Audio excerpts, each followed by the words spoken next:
गिदिर बजा जायो एभारेज स्टुडेन्टल' दिरुनोबा बिसोर जेबो मावनानै जानो रोङै जायो लेखा फरायनायजों फरायैजों एखे जानो नागिरो दा बेखायनो कलेज मोनसेनि उद्देश्यआ बेनो जानांगौ जे बेनिफ्राय जि स्टुडेन्टफ्रा ओंखारलांगोन बिसोरो कम्पिटेन्सि स्किल नलेजेबल आरो गासिबो फिल्डआव खामानि मावनो हानाय रोखोमनि जों स्टुडेन्टफोरखौ जों दिरुननो हानांगौ केसि कलेजनि मोनसे फाउन्डेसन डे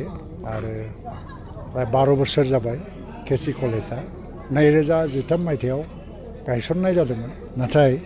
12 बोसोरनि गेजेरावनो कलेजआ प्रभिन्सियेलाइज जाबाय बहुत कलेजआ गोबाव समनि उनावहायबो प्रभिन्सियेलाइज जायाखैमोन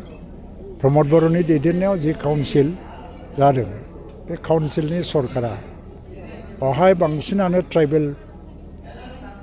आरो बर' फरायसाफ्रानो फरायो हिसाबै बेनि एनरलमेन्ट गासै कन्डिशनखौ नायजोबनानै बेखौ प्रभिन्सियेलाइज खालामनायनि थांखि लानानै प्रभिन्सियेलाइज खालामदों आरो आसाम गभर्नमेन्टनि अर्डार मथेनो खालामनाय जादों आरो दिनै दा बे काउन्सिला बेखौ प्रभिन्सियेलाइजेसन लिस्टआव सोनानै बिनि गोबां जेंनाखौ फोजोबबाय लोगो लोगो काउन्सिलनिफ्राय 1 कोटि थाखा इनफ्रास्ट्राक्चार डेभेलपमेन्टनि थाखाय बे कलेजाव होदोंमोन बे बिल्डिंआबो कमप्लिट जाबाय आरो आंनि बिथिंनिफ्राय प्रिन्सिपालनि रुम आरो साइकेल स्टेन्ड एमएलए एरिया डेभेलपमेन्टनिफ्राय आं बेखौ होनानै बेबो कमप्लिट जाबाय दा बाहाय बाउन्डारि वाल नांगौ आरो गेट नांगौ होनदों बेखौबो खालामनाय जागोन आरो बाउन्डारि वालआ जिहेतु बिराद गुवार एरिया बेनिखायनो गोबां एमाउन्ट नांगोन आरो बाहाय जिहेतु ट्राइबेल स्टुडेन्टफ्रानो बांसिन फरायो साइन्स एडुकेसनखौ जोबोद इम्पर्टेन्स होनो गोनां जादों मानो होननानै बुंबा दिनै बर' मिडियामा हायार सेकेन्डारिसिम फैबाय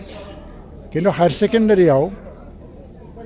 बर' रावजों साइन्स फोरोंनो थाखाय बर' नयिं साइन्स टिचारनि आंखाला जेरावबो दं गासै आसामावनो दं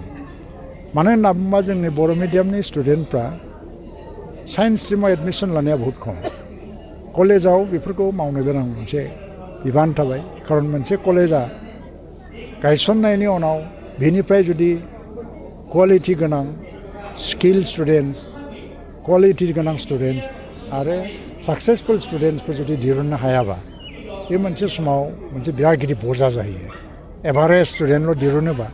बिसोर जेबो मावनानै जानो रोङै जायो लेखा फरायनायजों फरायैजों एखे जानो नागिरो दा बेखायनो कलेज मोनसेनि उद्देश्यआ बेनो जानांगौ जे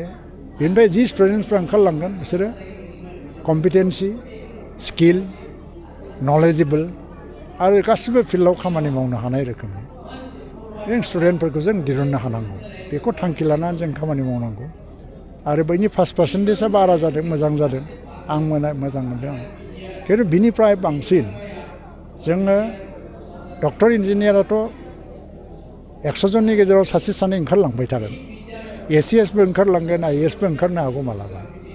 नाथाय एभारेज स्टुडेन्टफोरखौ स्किल स्टुडेन्ट स्किलखौ जोङो होनांगौ जायो जाहाथे मोनफा मोनफा लाइनाव एक्सपार्ट जायो दा बे बिथिङाव कलेजाबो हाबा मावलांनांगौ आं बेखौनो खावलायगोन आरो दिनै बेहाय फैनो मोननानै फाउन्डेसन डेआव बाहागो लाफानो मोननानै आङो जोबोद गोजोननाय मोनदों थांनाय समाव माखासे कलेजफोर थालांदों जायफोर दासिमबो प्रभिन्सियेलाइज जायाखै बेनि सायाव मा बुंनो कलेज प्रभिन्सियेलाइजेसना कन्टिनिउवास प्रसेस बे खनसेबो खेबसेनो जाजोबा गासै आसामाव सानथ्र'हायै कलेज दं प्रभिन्सियेलाइज जायैनि दा गिबि आगान हिसाबै जोङो 10खान कलेजखौ प्रभिन्सियेलाइज खालामबाय पर्यायक्रमाव बेफोरखौबो बेफोरनि कन्डिशनफ्रा गासिबो फुलफिल जाजोबनाय लोगो लोगोनो गभर्नमेन्टआ गावनि नियम मथे कलेज प्रभिन्सियेलाइजेसनखौ खालामबाय थालांखागोन थांनाय समाव माखासे डिपार्टमेन्टआव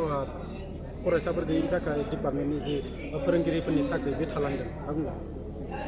ड्रप आउट पस्ट दंमोन बे कन्डिशनफ्रा फुलफिल जायाखै दा ड्रप आउटआ मोनसे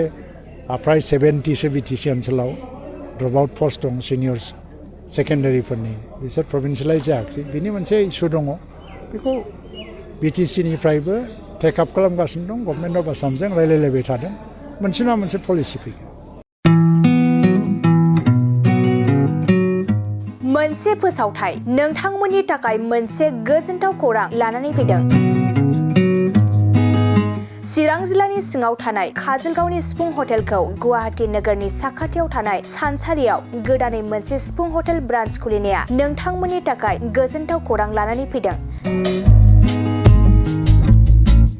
नोंथाङाबो जुदि गुवाहाटीयाव थायोब्ला एबा गुवाहाटी नोगोराव दावबायहैनाय समाव बर'नि दोरोङारि ओंख्रिखौ जानो लुबैयोब्ला गुवाहाटी नोगोरनि साखाथियाव थानाय सानसारियाव गोदानै बेखेवनाय सिफुं हटेलाव थांनानै जाहैनो हागोन। बे सिफुं हटेलाव नोंथाङा बाङाय बेसेनावनो बर'नि गोबां गुबुन गुबुन दोरोङारि जाग्रा ओंख्रिफोरखौ मोननो हागोन। अनला दाउ, सबाय दाउ, अमाजों नारजि, मैथा अमा, ना बाथोन, थारुन ना, थारुन अमा आरो गोबां बायदि बायदि बर'नि ओंख्रिखौ बे बर'नि सिफुं हटेलाव मोननाय जायो।